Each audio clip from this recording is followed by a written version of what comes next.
It's just the repeat telecast of the yesterday's live video, and it is all about again the kids with the gadgets.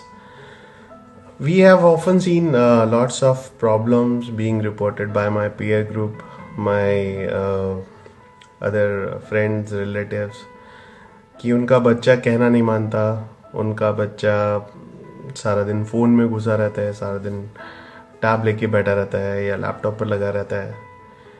तो मेरा एक ही prompt जो question होता है वो ये होता है कि ये किसने दिया, ये जो फ़ोन है या जो गैजेट है वो किसने दिया. ये उसने खुद तो नहीं लिया, हमने दिया.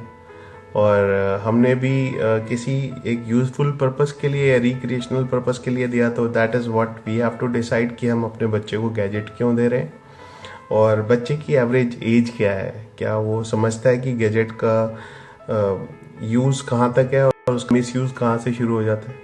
तो ये सारी चीज़ें जब हमारे पास उस चीज़ का जवाब आ जाता है तब हम उसकी रिपेयर में लगते हैं.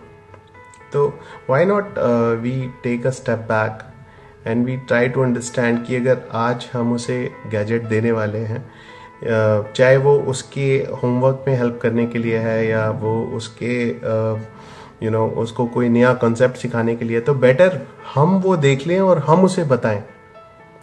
And what exactly it would run is कि हम उसके साथ एंगेज होंगे, हम अपने बच्चे के साथ सही टाइम बिता पाएंगे, एक कम्युनिकेशन चैनल एस्टैब्लिश होगा. और डेफिनेटली आज अगर हम किसी टॉपिक पे बच्चे के साथ एंगेज होते हैं तो कल दोबारा वो बच्चा हमसे पूछेगा कि मेरे को प्लीज़ वो जो एक और चीज़ थी उसका मतलब समझाइए. तो आप देखेंगे कि बहुत सारी प्रॉब्लम्स जो आजकल पैदा हो रही हैं इन गैजेट्स की वजह से. फॉर एग्जांपल, जैसे मैंने बोला कि कई लोग कंप्लेंट करते हैं हमारी बात नहीं सुनता. तो क्या हम ध्यान देते हैं कि जब बच्चा हमसे कुछ कह रहा है तो मैं टीवी से या लैपटॉप से या फ़ोन से एक बार नज़र उठा के बच्चे की तरफ देख के पूछूं कि हाँ जी बेटा बोलो. तो वो स्टार्ट हम करते हैं, हम उनकी बात नहीं सुनते हैं, इसीलिए वो हमारी बात भी नहीं सुनते. जहाँ तक कि गैजेट रिलेटेड एंगेजमेंट का क्वेश्चन है. दूसरा जो मेजर बात है वो कहते हैं कि खाता नहीं है, बस सारा दिन फ़ोन दे दो. तो मैंने देखा है कई माएँ, वो बच्चा फ़ोन ले रहा है और फ़ोन लेके गेम खेल रहा है और वो उसको मुंह में डाल डाल कर खिला रही हैं. तो वो कैसे स्टार्ट हुआ एंगेजमेंट, उसको ये कंफर्ट फैक्टर दिया गया. इफ़ यू टेल हिम कि आपको पहले होमवर्क फिनिश करना है या पहले खाना खाना है and dining table is the appropriate place to sit properly and then eat properly. तो जब ये सारी चीज़ें कोलैबोरेटिव होकर हमारे सामने आती हैं ना, तो ये बहुत बड़ी प्रॉब्लम बन चुकी होती है.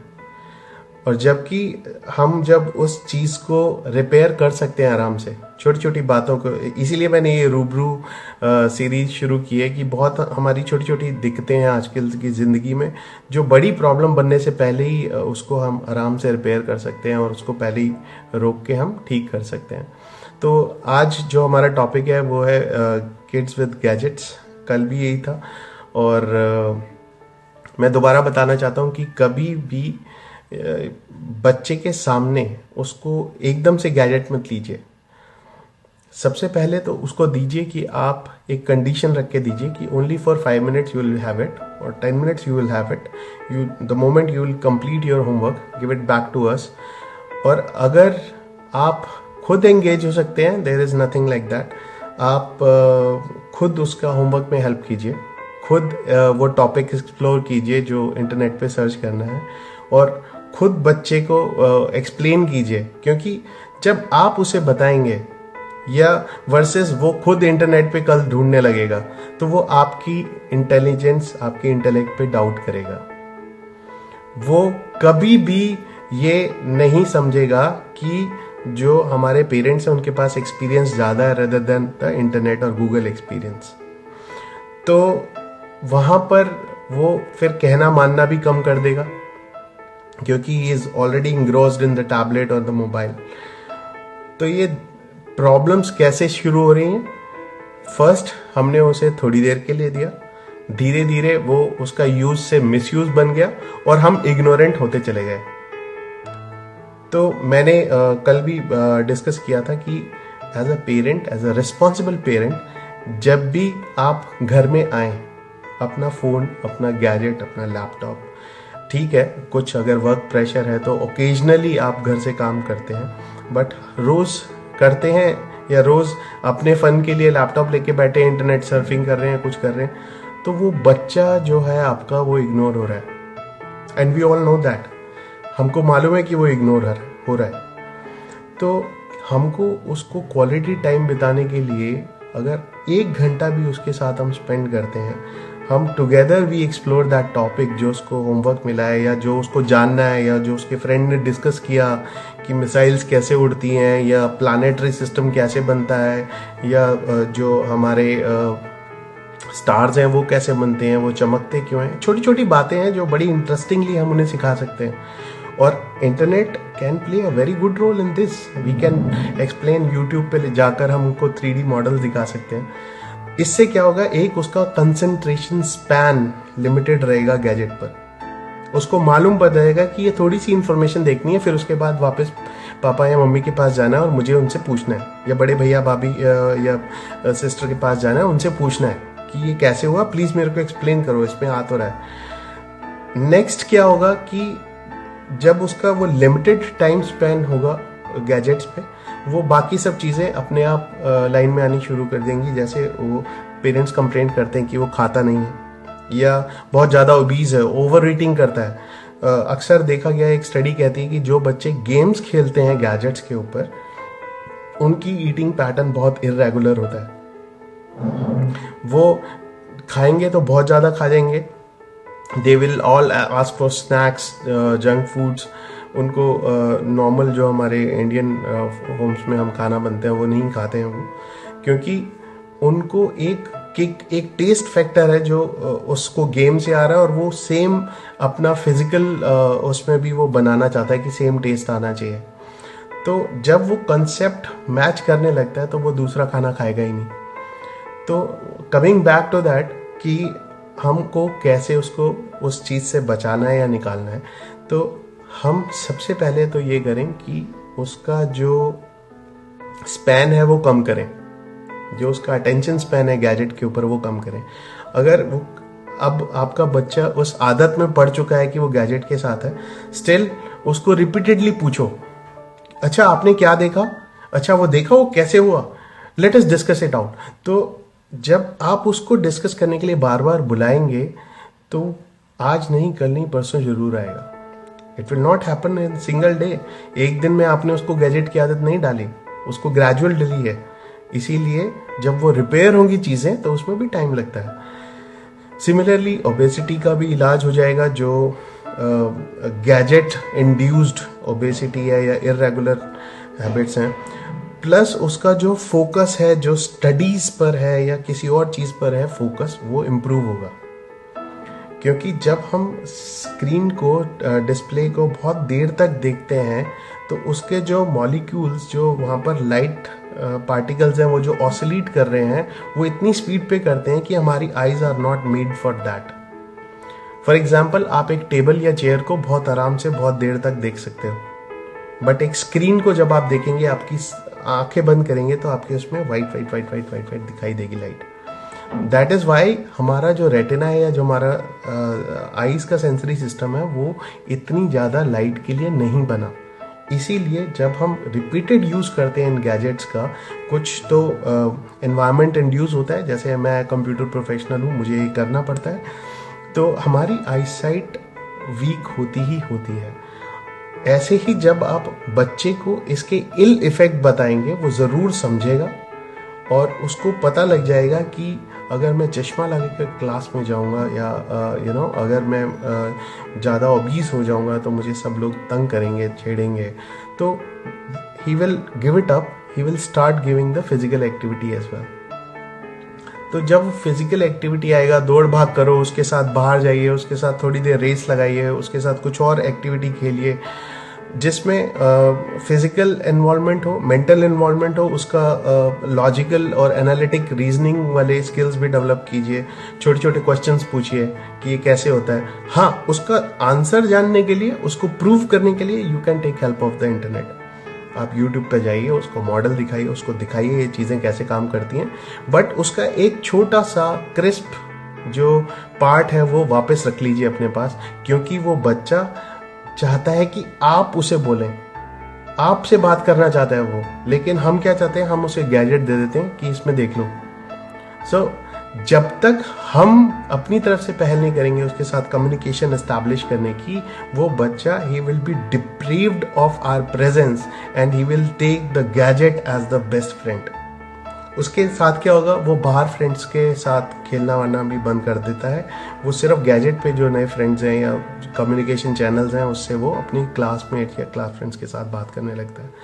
तो यहाँ पर दूसरा फैक्टर आता है कि वो सोशल नहीं रहता। कोई घर में आता है तो हमें ज़बरदस्ती बोलना पड़ता है। वो पूछते हैं कि आपका बच्चा क्या है, वो बोलते हैं वो उस कमरे में फ़ोन पे होगा।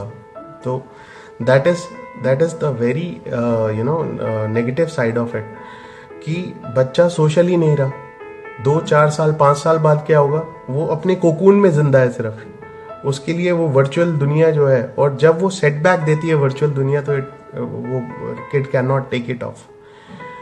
और सेटबैक अलग तरीके से लगते हैं। फॉर एग्जांपल स्टडीज़ में नंबर कम आ गए, और हम देखते हैं कि बहुत आजकल बच्चों जो है वो कितने हमारे पास सुसाइडल टेंडेंसीज डेवलप हो रही हैं उनमें, या टेरिबल टेंट्रम एबिलिटीज़ डेवलप हो रही हैं। जैसे ही आप थोड़ी देर फ़ोन वापस खींच के देखिए what exactly your kid will do. तो उस चीज़ को एकदम से आप स्टॉप नहीं कर सकते। You can not change it over the night, you have to do it gradually, you have to do it with patience and love and keep the compassion over there and start establishing the dialogue with the kid. That is the one very important part. दूसरा, आप gadget कभी भी उसे अकेले में मत दीजिए, आप हमेशा प्रेजेंट रहिए। तीसरा, जब भी वो आपके साथ कम्युनिकेशन करने के लिए कोई बात करता है, आप फौरन अपना gadget, TV, whatever exactly you are doing, stop it right there and start listening to him. Fourth, उसको उसके बुरे इफेक्ट समझाइए कि ज़्यादा यूज़ करने से क्या नेगेटिव इम्पैक्ट्स होते हैं। कुछ लाइव एग्जांपल्स दिखाइए, so that he will understand कि जो मेरे पेरेंट्स बोल रहे हैं कि ये चीज़ सही नहीं है और ये सिर्फ इंफॉर्मेशन के लिए यूज़ करनी है। So just tell them, but until unless we start practising it, we can not just tell him. होता क्या है कि मैं सारा दिन ऑफिस में हूँ, मैं घर आता हूँ, मैं अपना लैपटॉप खोल के फिर बैठ जाता हूँ। तो बच्चे को मालूम चल गया है कि पापा लैपटॉप में ज़्यादा बिजी हैं। और जनरली मैंने हस्बैंड वाइफ में देखा है, वाइफ अगर बोल दी कि आप लैपटॉप में लगे रहते हो, चिल्ड्रन सी, चिल्ड्रन डू, वो एक्सेप्ट कर लेते हैं इस फैक्ट को कि मेरे पेरेंट्स, मेरे फादर या मदर हमेशा लैपटॉप में ही लगे रहते हैं, he has no time for us. एक बार वो पेरेंट्स से सुन लिया, वो बच्चे का जो डेवलप हो गया साइकिल, वो साइकोलॉजी आपको चेंज करना पड़ेगा। And again it will happen gradually, धीरे धीरे, पैशन से, प्यार से, with patience you will do that.